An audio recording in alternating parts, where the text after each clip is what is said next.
The tragic tale of Medusa: beauty, betrayal, and a monster's curse. What happens when a goddess is wronged? What if the monster in the myth was actually the victim all along? Medusa's tale isn't just one of terror. It's a story of beauty twisted by betrayal and punishment disguised as justice. Most of us know Medusa as the terrifying monster with snakes for hair, a creature whose gaze could turn men to stone. But behind the myth lies something far more tragic. Medusa was not always a monster. She was once a beautiful priestess devoted to the goddess Athena. What turned her into a figure of fear? Why did the gods betray her? And what does her story reveal about power, victimhood, and transformation in ancient mythology?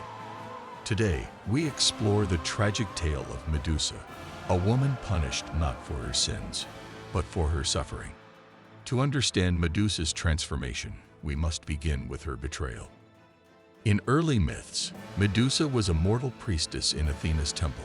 She was known for her extraordinary beauty, especially her flowing hair, said to rival the sun. But this beauty would become her curse.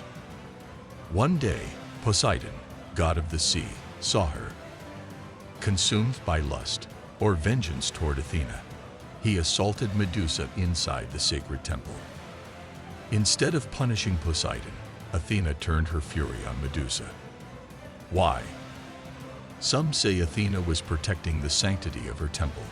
Others argue that this was a divine power play, where the victim became the scapegoat. Regardless of the motive, Medusa was transformed, not just physically, but spiritually. Her beauty was stripped away. Her hair became serpents, and her gaze, once adored, became a weapon of death. Medusa's transformation was more than a curse. It was a symbol of isolation. Banished to the farthest edge of the world, she lived in solitude, her monstrous form a reminder of the gods' injustice. But here's the twist. Medusa, despite everything, became a figure of power. No man could look at her without turning to stone. She was no longer an object of desire, but a force to be feared. This drew the attention of Perseus, a Greek hero tasked with beheading her. With help from Athena, ironically, and Hermes, Perseus used a mirrored shield to avoid her deadly gaze and struck her down in her sleep. But even in death, Medusa's story wasn't over. From her severed head sprang Pegasus, the winged horse, and Chrysaor, a golden warrior, children of Poseidon, born from her suffering. Her head became a powerful relic, used by Athena herself on her shield, the Aegis, to ward off enemies. Medusa, once a victim, became a weapon, a warning, a legend. The moment Medusa became a monster is the emotional climax of her story. One moment, she is a devoted priestess. The next, she is vilified by the very gods she served. It is in this transformation that her story transcends myth. It becomes a timeless reflection of injustice.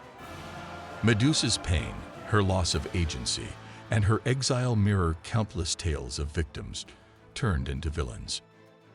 In this light, Medusa isn't a monster. She's a survivor, twisted by betrayal, punished for power she never asked for.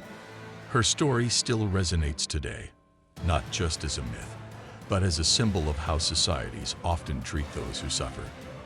Medusa's tale is more than just a cautionary myth. It's the story of a woman punished for divine politics, beauty turned to power, and a victim made into a villain by history. Her legacy reminds us to look deeper, to ask who the real monsters are in any story. Because sometimes the monster isn't the one with fangs and snakes. It's the one who wears a crown. What do you think of Medusa's story? Was she cursed, or was she reborn? Share your thoughts in the comments, and don't forget to explore our next video. Like, subscribe, and let the legends speak.